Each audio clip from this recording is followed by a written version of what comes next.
কিন্তু বাংলাদেশের মতো এত চমৎকার সাম্প্রদায়িক সম্প্রীতি হাজার বছর ধরে যেটা চর্চিত হয়ে এসছে সেটা আর আশেপাশে আর কোথাও নেই।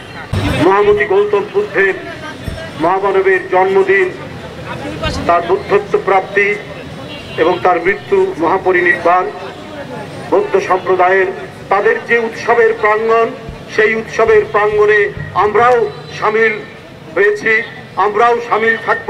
আমরা কাঁধে কাঁধ মিলিয়ে হাজার বছর ধরে এখানে হিন্দু, মুসলমান, বৌদ্ধ, খ্রিস্টান, চাকমা, মারমা, ত্রিপুরা, সাঁওতাল, রাজবংশী সবাই আমরা একসাথে থেকেছি।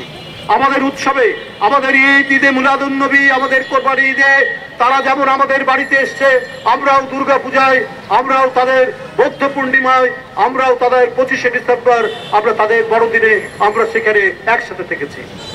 বাংলাদেশের বিরুদ্ধে ন্যারেটিভ তৈরি করা হয়, পার্শ্ববর্তী দেশে বিভিন্ন জায়গায় জঙ্গির কথা বলা হয়, যে কথাটা এখানে আমাদের জয়দেব বলেছে, জঙ্গির কথা বলা হয়, সাম্প্রদায়িক বিশৃঙ্খলার কথা বলা হয়। কিন্তু বাংলাদেশের মতো এত চমৎকার সাম্প্রদায়িক সম্প্রীতি হাজার বছর ধরে যেটা চর্চিত হয়ে এসছে সেটা আর আশেপাশে আর কোথাও নেই।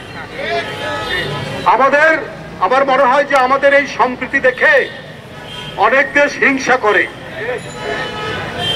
অনেক দেশ মনে করে কি ব্যাপার, এদের মধ্যে এত শান্তি কেন?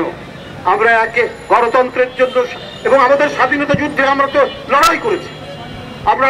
আমার মনে আছে এই শেখ হাসিনার পুলিশ ধাওয়া করে আসছে, এই যে আমার পাশে জয়দেব, এই যে পার্থপ্রতিম অপু, এই এখানে রমেশ, তারপরে আমাদের অমলেন্দু দাস অপু, এরা বিভিন্ন সময়ে, আমি যেহেতু হাঁটতে পারি না বেশি জোরে, ওরা আমাকে আগলে নিয়ে কোনো নিরাপদ জায়গায় তারা নিয়ে গেছে।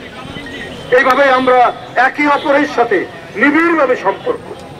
বাংলাদেশের বিরুদ্ধে সাম্প্রদায়িক অশান্তির যারা ন্যারেটিভ তৈরি করে তারা বাংলাদেশের বন্ধু কখনোই হতে পারে না, তারা একটা মিথ্যা উদ্দেশ্য নিয়ে এই কাজটি করে।